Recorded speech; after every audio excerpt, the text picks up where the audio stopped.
Just to clarify, these views that we speak of on our podcast are 100% our own and not those associated to anyone from Luton Town Football Club. Thank you very much.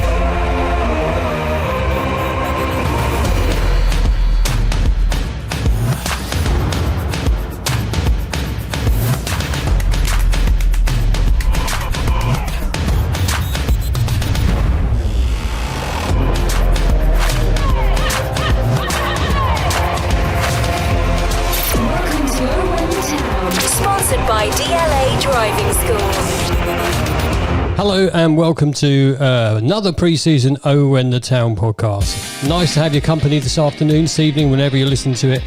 My name's Dave Gregory, and first off, we have to apologise to all our YouTube viewers because today is audio only. Sadly, the man who normally puts the videos together, Luke, is currently on tour with Brentford in Germany, having a cracking time. So when he's back, we'll be back to normal podcasting, hopefully on YouTube. But if you just stay with us because it's audio only. Tonight I'm joined by Bottaro, and we're just going to talk about the pre-season games that we just had, the one at Northampton, and some other stuff as well, and hopefully have an insight into what the team might look like as a starting 11. Bottaro, it's your first one back. How you doing? Hello, good evening. Nice to see you. Yeah, you too.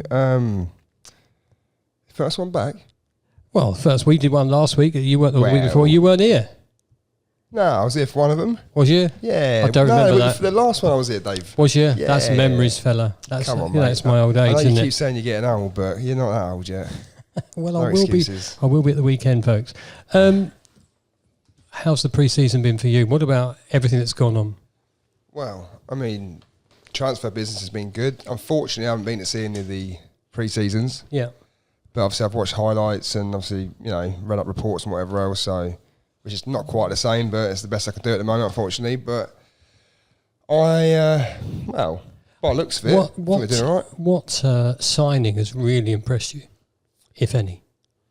To be fair, I think a few of them, like even the thing for me now, obviously watching Luton and, you know, seeing us like progress is like the kind of player we're pulling in now. It's like, it's not just like we're getting one, like an old timer kind of thing, is in his like mid to late 30s and think, oh wow, he used to be a good player once upon a time. Now we're looking at, you know, your Alfie Doughties who are like prospects, and for example, who's the other one?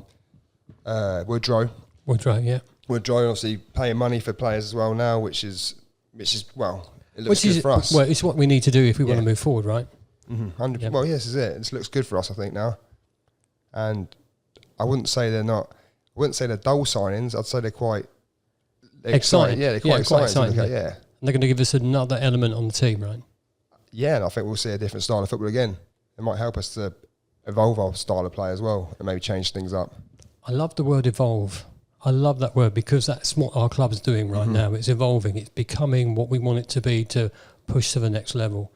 And it is hopeful that we have a decent season. We're going to talk about the starting lineups in a bit, but let's have a chat about Northampton, the friendly there. I mean, listen, we know what friendly's about, really. Friendly's about getting match fitness and match time and seeing how your players are. I mean, I'll just run through a couple of 3-word reviews.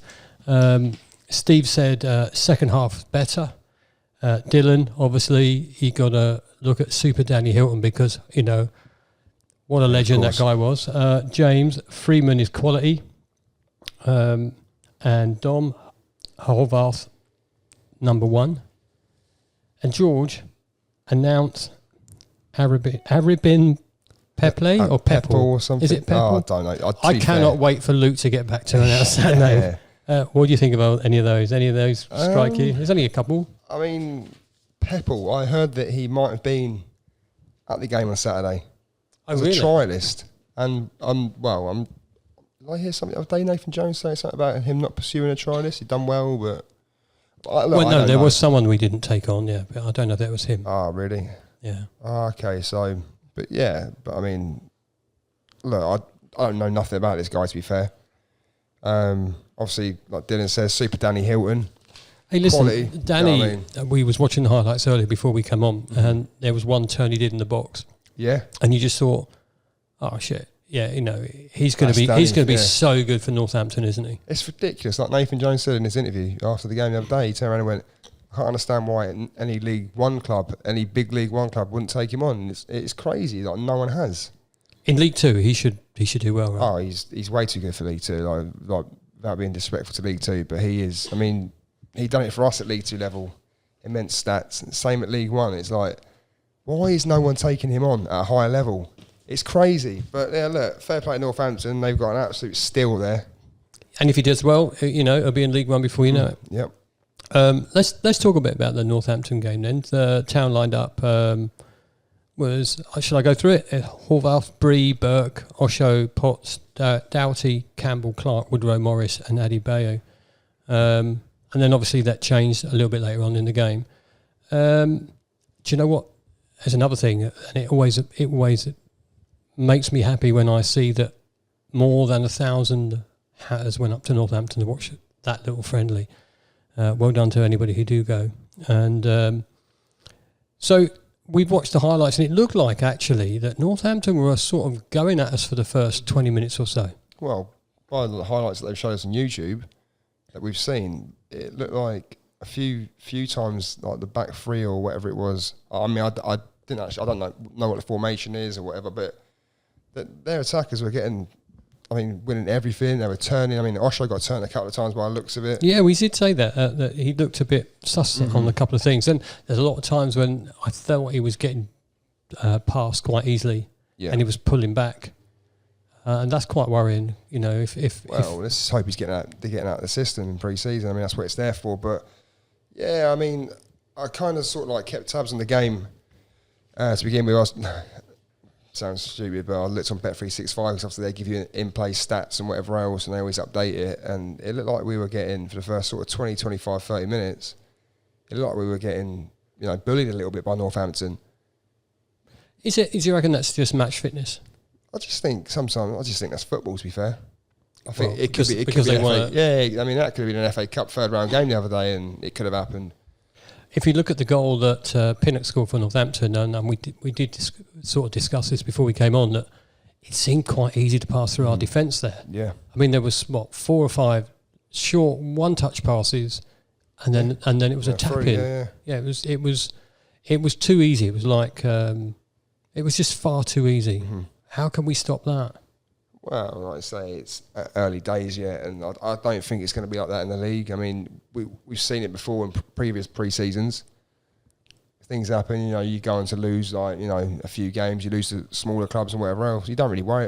It might be worrying at the time. You think, oh, shit, maybe we're not, we're not looking that good. But look, I think I've got no problem. We'll be fine. I mean, maybe Northampton are having a good day and...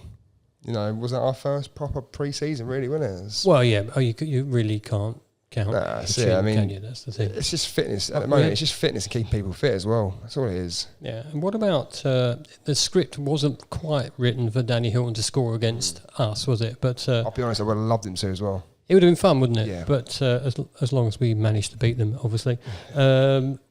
He tried a 45-yard lob, apparently, and. And Jacob has written here, thank you, producer Jacob, it barely reached the 6-yard box, which I think is quite amusing. And then he said he's only scored 2 goals outside of the box in his time at the club. I can't believe that. To be fair, most of his goals that I do remember are either tap-in, poacher's goals kind of thing, and... Right place, right time sometimes, getting in there. Yeah, it's being clever with his movement in and around the box, but... I think 2 goals outside the area. I mean, was one of them against Derby County last season? Was that outside the area?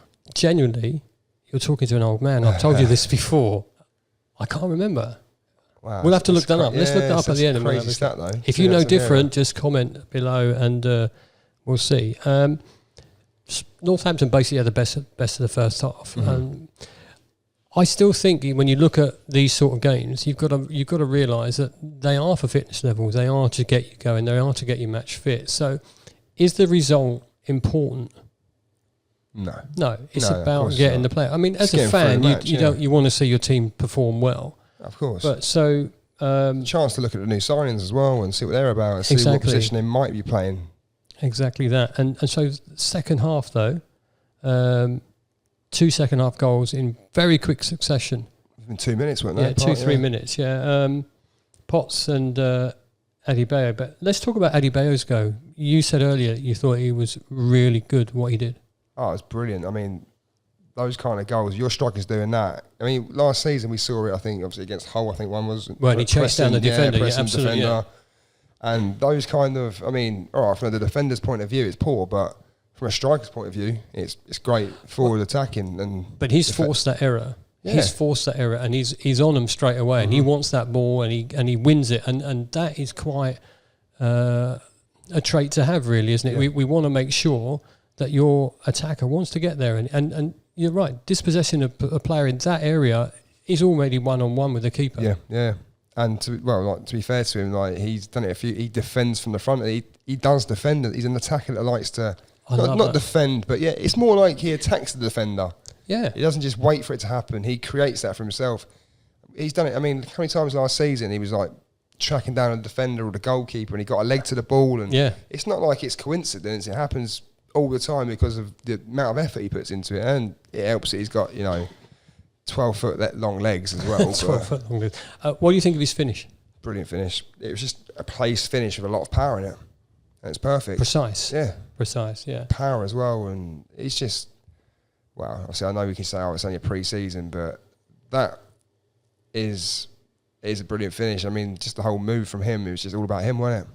Yeah, and long may that continue, because he's absolutely such an exciting player, and I hope that he's with us come January window. Yeah, let's hope. I think that's the issue we have, isn't it? If he does perform quite well in the first part of the season, I'm assuming January window will still be the same despite the World Cup break, I would imagine. Yeah, that's a good point, actually. A couple of minutes later, Bree and Doughty have a corner routine.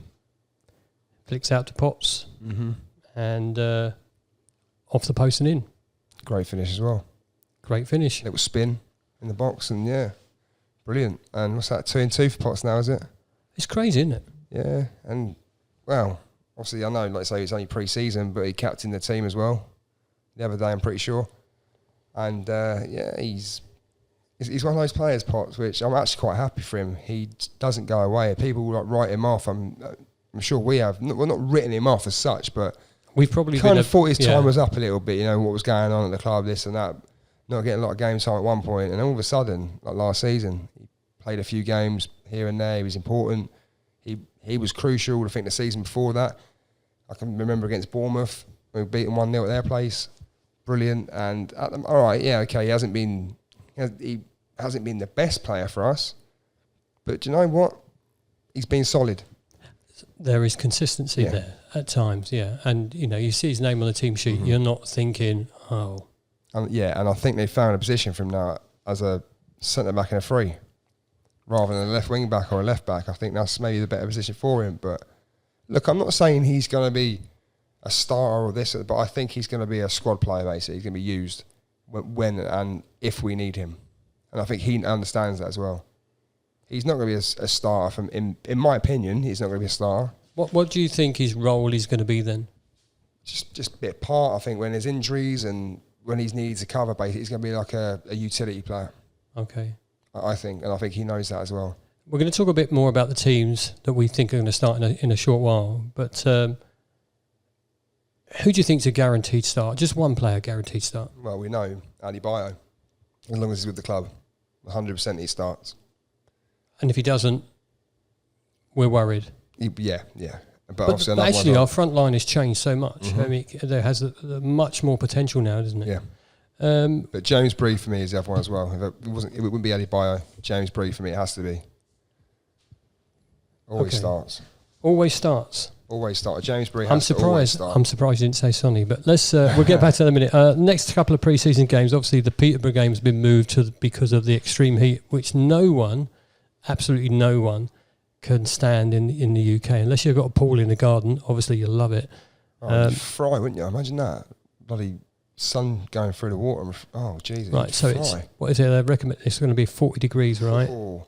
What's the temperature going to be like in Qatar compared to this? Crazy, and that's still going to play. Yeah. Feel sorry for the women playing tonight as well. That must be bloody out there. I think they've been allowed to take water bottles in. The crowd. Oh, really? Yeah. Yeah, they had a lot of breaks as well, haven't they? Yeah, so Peterborough next then. Again, it's another warm-up game. What are we looking to see there? Peterborough, I think just same again. Fitness, maybe try and, get a few goals. I think it's always good for your attacking play as well. Maybe get, your Morrises, and you're trying to get the link up maybe between, your strikers. He's going to play a 2, he's going to play a 3, he's going to play a number 10, he's going to play rather Clark in that position rather than Woodrow. I think he's going to see him just move it about a little bit. Do we see our first 11 starting? So imagine, because we're going to talk about this in a moment. Imagine now we get to the West Ham game. That's on Saturday. That's a week before the season starts, which is crazy. Oh, wow. That close. It's so close. It's unreal. So does he put his starting 11 for the first game out against West Ham, first half? Or is he still tinkering? Does Nathan know his starting 11? To be fair, I think last season we see a lot of changes anyway, didn't we? I think like the whole horses for courses kind of thing. But I think we'll see maybe, him try and, like you say, like I was saying a second ago about maybe the front line up. Maybe he's going to try that, see if it works kind of thing. But yeah, I think you'll see roughly what he's going to go with. But obviously, like you say, every week will be different with certain tactics and whatever else. But is it now for Luton Town? It's more of a squad game than it's ever been because previous seasons.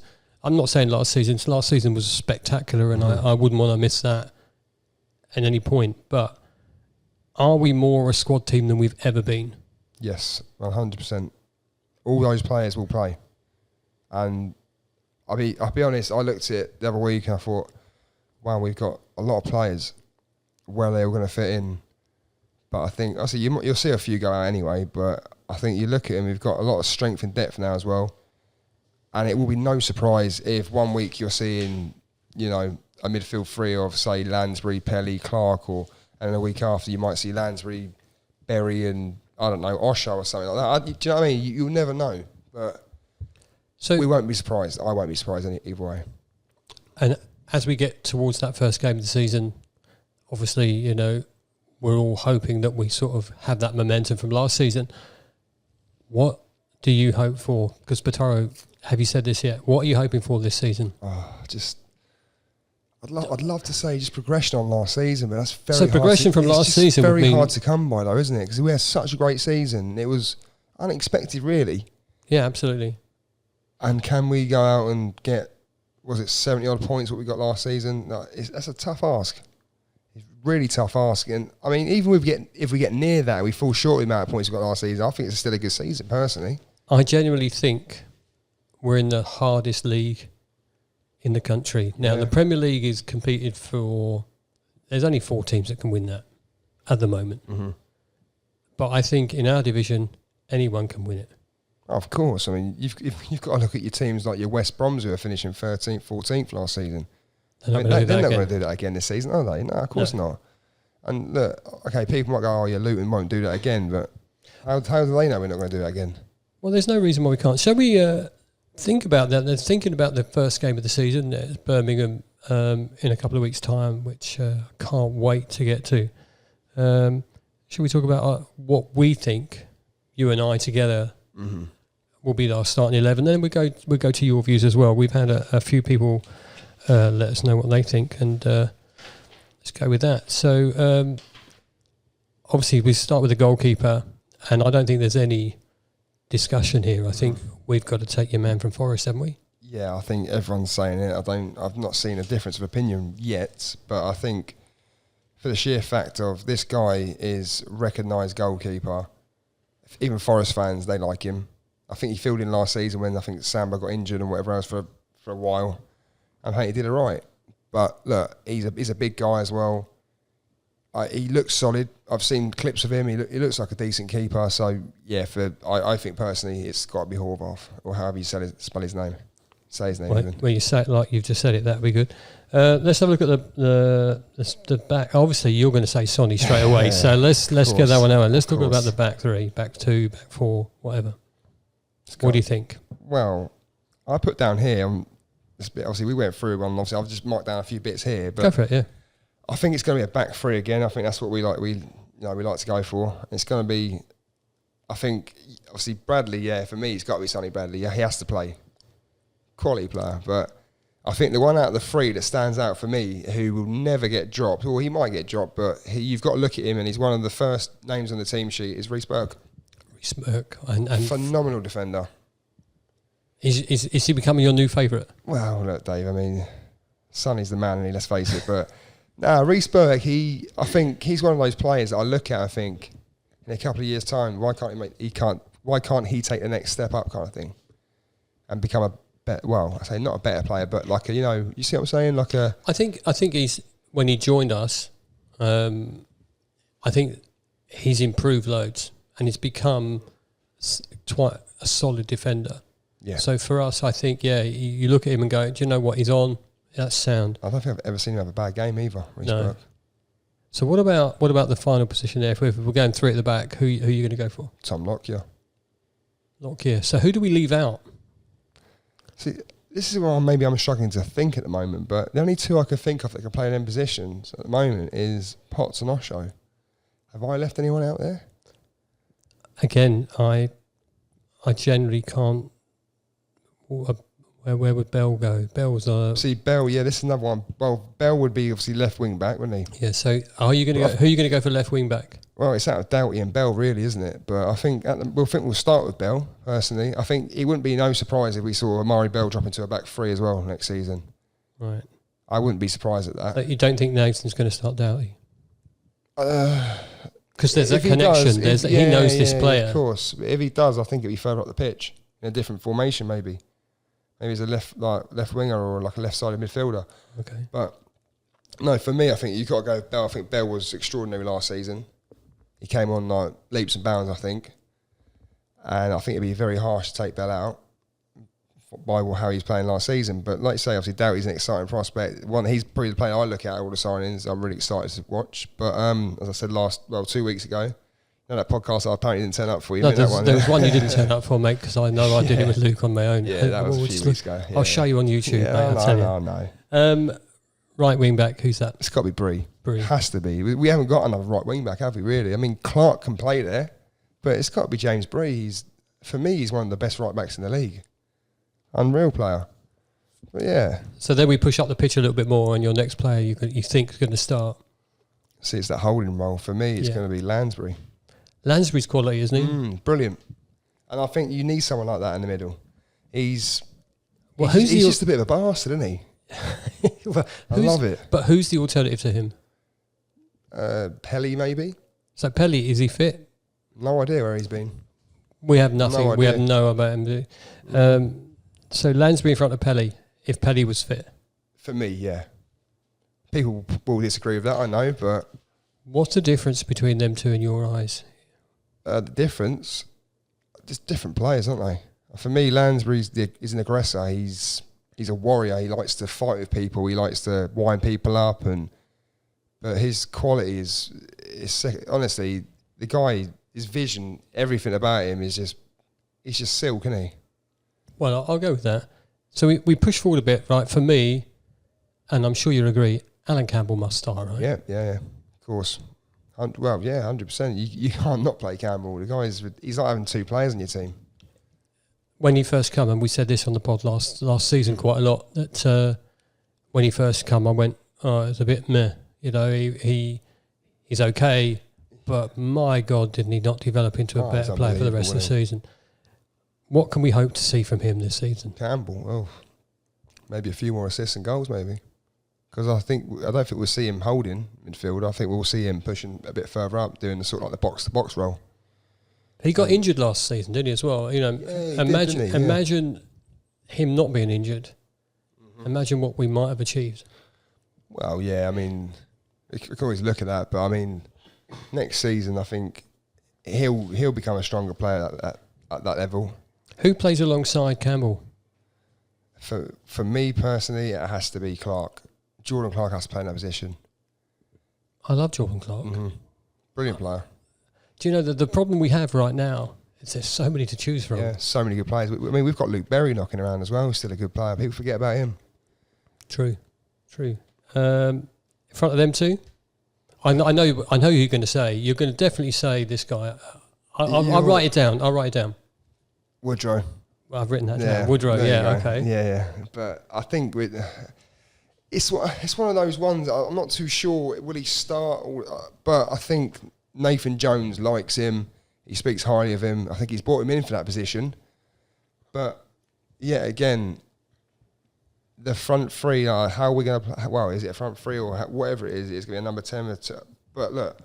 But if Woodrow's number 10, you know he can do that job. Yeah, and it'd be Adebayo and probably Morris because you spent money on him. But just a point though, we had a discussion about would we sign Morris, and people were saying that we're never going to pay that amount of money for him because it was rumoured to be $2 million. Obviously, we haven't broken our transfer record as it stands. As we know, we don't know. Yeah, but what a signing that was. It's a bit like I said. I said the other week, I can't lie. I said I'm not too sure. Is he going to do it? But he's a big, powerful unit. To be fair, Morris, he's a target man with quick feet, and obviously in a team like Luton, he might thrive more, and hopefully he does. But for me, I think it's a bit harsh on Harry Cornick. A lot of people are saying they're leaving him out, but Cornick was brilliant last season. And for me, Cornick has to start, but I just don't think he will. I just don't think he's going to get started. So do you think, clearly we know Adebayo is going to start if he's fit. So you've got to choose one more person to play alongside him. Who are you picking? That was a tough one. Sorry to jump that one. Yeah, I'll tell you what we'll do. I'll tell you what I'll do, sorry. We'll go with Cornick, Adebayo and Morris.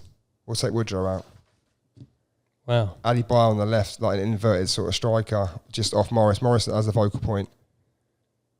With Adebayo and Cornick just off of Morris, like playing off him. Morris dropping into the deep positions, picking up the ball. A bit like a Harry Kane position, if that makes sense. The best thing is we haven't got long to wait. Yeah. You can tell the excitement. The excitement. I was in for it already. I picked up my upgraded season card this time. Nice. Just let you know. I still haven't got mine yet. Yeah. So we asked you guys if you picked the first 11 for this first game, who would you pick and in what formation? So I'll just run through these pretty quickly. We've got Carter who said he'd make a 3-5-2. He'd be doing Horvath, Burke, Bradley Bell, Bree, Campbell, Pelly. There's one. Pelly if he's fit. Doughty, Woodrow, Morris and Adebayo. He said that's a fit squad and very harsh on Cornick and Clark, but our bench is looking solid. And there's a brilliant thing because the bench is bigger now, isn't it? I mean, how many subs can we have now? 5. Is it 5 now, is it? 5 subs. Wow. I know you can have a lot more on the bench. And a lot more on the bench. So that makes sense why I signed a few more, yeah. Of course. Grant said Horvath, Bree, Doughty, Campbell, Bradley, Burke, Cornick, Lansbury, Adebayo, Woodrow and Morris. Again, most of the players we've already mentioned. Adam, 3-4-1-2, Horvath, Bell, Osho. Bell and Osho. Burke, Doughty, Campbell, Lansbury, Bree, Woodrow, Adebayo, Morris. So the same names are coming up all the time. Phil, Horvath, Burke, Bradley, Bell, Bree, Campbell, Clark, Doughty again, Woodrow, Adebayo, and Morris. Clark is the one I thought longest about. He could do the KDH role, but it may restrict Campbell too much. Tough one. Restrict Campbell. Well, because Campbell is that tenacious midfield player for us, isn't he? And I can see sort of where he's coming from. Dan, 3-4-1-2, Horvath, Burke, Osho, Bradley, Bree, Campbell, Pelly again, if he's fit. A lot of people saying Pelly's fit. He's a legend, you know that. Bell, Woodrow, Cornick and Adebayo. Pelly likely to miss the start of the season, so Clark would come in. I'm not convinced about Woodrow at 10. We could be left open, but thinks Jones starts him against Birmingham in that position. Yeah, this is the thing, yeah. Obviously, this is why, for me, Woodrow doesn't get in straight away. Because if you play number 10, you lose, that more, well, maybe not a balance, well, maybe an imbalance. It depends what way you look at it, and depends how how it goes, but yeah. And finally, we have Luca that says 4-3-1-2 as a formation. And again, most of the players we've already mentioned: Horvath, Bree, Burke, Bradley, Doughty, Osho, Campbell, Clark, Woodrow, Morris, and Adebayo. So we're all on the same hymn sheet here. We're picking course. mainly the same players. And do you know what the maddest thing about it is? We've forgotten players like Freeman. Oh, We've forgotten crikey. players like Cameron Jerome. Jeez. Yeah, look, it's... I can't Berry, see... no one's got Berry in there, I don't think. Personally, as much as Jerome, sponsored by DLA Driving School, just to let you know, he is a good player. He knocked in 2 goals the other day. I can't see him as a starter. No, but this is the maddest thing. I mean, we finished, 6th last season? Was it 6th? Yeah. Yeah, of course We're finishing the playoffs, mate. Do you remember those? Yeah. No, of course. I was just trying to work it out. I was like, 6th? It was 6th, yeah. It's been a long summer. But yeah, look, I mean, Cameron Jerome, second half of the season, was phenomenal. And he was key to that. We had this discussion on the podcast in the season. It's like we're forgetting players like Jerome, players that have helped us achieve like last season. And now we're kind of writing them off a little bit. But that's where we're at the moment with all the players we're signing and whatever else. But it's mad. I mean, Musgrave, obviously, I'll put him Do you know what? I can't see him playing for us next season. Do you think he'll go out on loan, or we'll just let him go? Yeah, I think him and Mendes Gomez, you might be see gone out on See, loan. there's another name we haven't even thought of putting on there. But the bench will look solid. Whatever the bench is, it will be solid, which will be cool. And, we haven't got that far to wait, so fingers crossed. We might be completely wrong. We might have, I don't know. Well, all the teams, the players that we're naming, it might be like completely different come first game of the season. You know what I mean? It might be a 4-3-3 with Doughty left wing, with Adebayo up top and Woodrow on the right or something silly like that. You don't know, but... The best thing is it's just a little under 2 weeks away. Oh, that's brilliant. Life's back to normal again. Isn't it? So, talking about being back to normal, did you see on social media the other day there was a player that had a player cam strapped to him? Yep. Yeah. Was that Cone versus... AC Milan? Milan. And it got us wondering on the podcast, what Luton moment would you have loved to have seen in that position? You got anything that, when you got that body cam on, and I appreciate that if you're on YouTube, we can't show you this right now. So body cam's on, you get a really different view of the action and the goal. You had to pick one moment or maybe two from watching Luton Town. What would you take? See, I thought yesterday about this. I think it was Henry Lansbury last season or whatever. I had a little grab with the goalkeeper. Do you remember that? Oh yes, yeah. Yes. He wind up the goalkeeper. Obviously, he went nuts. I'd love to see that on the body cam. Actually, what he'd done. That's brilliant. Seeing the whole build up of it all, and that to me, because that just gave me a laugh. To be fair, it's something funny. Yeah, it was almost that Paul Gascoigne moment. Yeah, of course, and just seeing something like that. I mean, we kind of we got the gist when it happened at the time, and we'd be like, what the fuck's going on? Obviously, people say, I think you just grabbed his, you know what? And we're thinking, but you imagine seeing that? He cracks up. You think, this is brilliant. What's he doing? Do it, go on, do it again. Do it again. Yeah. Do something else this time. You got a body cam on, you might as well do it all. But yeah. So for me as an oldie, obviously the first couple of things you'd say is you'd like to have seen the Raddy goal from Raddy's perspective against Man City. And also, obviously, anything in the Littlewood Cup final, especially maybe Danny Wilson, but I think Danny Wilson one would have been quite spectacular because of the way it would have approached his camera. Or Andy Dibble. Andy Dibble. I mean, see, bloody hell. Andy Dibble. See, I hadn't even thought that. I was thinking goals. But the Andy Dibble penalty save, which we when we spoke to Andy on the podcast last year, he's so proud of, kept us in the game. And obviously Brian Steen. But for me, if I had to pick one moment, it would be that challenge from Sol at Stoke. Oh, Dave, you're nasty. I know I'm nasty, but we've seen it from different angles. Imagine that with the body cam on. Yeah, well, to be... And sound, imagine that. Crunch. Imagine the crunch, imagine the... Oh, yeah. Did he yelp? Yeah, that's well... the thing, yeah. We better know. I mean, I still think it was a brilliant challenge. You got the ball. So, yeah. So... To be fair, no, you've got a point. That would have been great to watch. I mean, you would have seen the camera just up and down, bang. Next minute, bang. You can see it go flying through the air.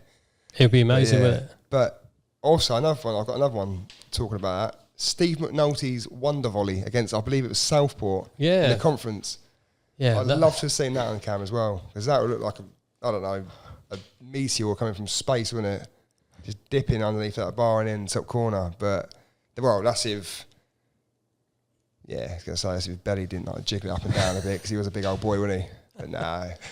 You've got a good perspective on it.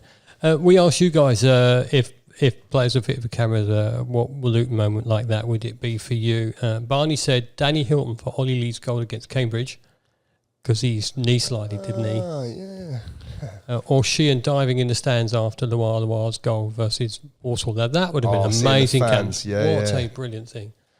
Luton report, Keith Keane's corner goal versus Oxford from his perspective. See the whip and the bend from that angle, yeah. Different, isn't it? Michael, Hilton knee slide versus Cambridge. Would love to see Ford's face after that goal. And body cam on Naismith for his winner against Bournemouth. Yeah, that was. I mean, Naismith's gone for his own reasons, and obviously that's financial. But bloody hell, what a goal that was! Let's not forget Ollie Lee's goal as well from a different postcode. Yes, yeah. Well, there's so many. There's so many. It's quite interesting that everybody's picking goals. Rob said Antiques versus Man City because being there was amazing, but to see it from a different perspective would have been amazing too. Or maybe even put a body cam there on David Pleat's jig across the pitch. That would have been quite funny, wouldn't it? Whoever Dr. Krul is, Steen, second goal versus Arsenal in the League Cup final, which we've said. Dave, Napka's goal at Wembley from whoever played the through ball. Who played the through ball? Oh. Nichols? Never ask a question, Dave, you don't know the answer to. So there's one. Nichols or Keane? Who was it? It was a great pass. You think on for a bit. Simon said, it's so tough, but I'm going for Scott Oakes' third against West Ham in 1994. Honestly, that was a run and a half. Imagine that sense of picking up on the halfway line and bearing down on the Kenny end to win it. Simon, I can't disagree with you. And Tony, the Moncur free kick against Pompey. There are so many moments in watching Luton Town that you could pick up on and think, that would have been a different angle. And maybe you look at things differently there. You look at technique. You look at the technique that, for instance, Naismith had when we scored against Bournemouth, and maybe you see it so much differently from that body cam view. It's not going to be something, is it? It's not going to be something that players are going to wear for a long, long time. Remember, what happened? Was it last season, I think it was, when there was basically... Who was it on the halfway line that basically turned their player basically like they were going to go through and score? Was it Clark? They took a touch and basically absolutely done their player as the last man. Do you know what? It could have been Clark, but you're again talking to an old person, which really I can use that. I'm starting to forget things, Dave. Don't worry about it. But it's I mean, there is so many things that you could put it down to, but also I just like watching set pieces as well for them kind of camera angles. I think set pieces like corners and stuff. If it was a good corner like delivery and nice header, I think they'd be great to watch. Well, it's something that might happen in the future. I mean, Bottaro, listen, we've babbled on for a while. We've got the 2 friendlies coming up, and then after that first game of the season, Luke will be back soon, back on Wednesday. So hopefully next week it'll be a full podcast with YouTube as well. We thank you for listening. Thank you for coming out tonight, Bottaro, and joining in for this little chat. And we'll see you all again next week. Oh, and there goes the dog. Yeah, see you later. Have a good one.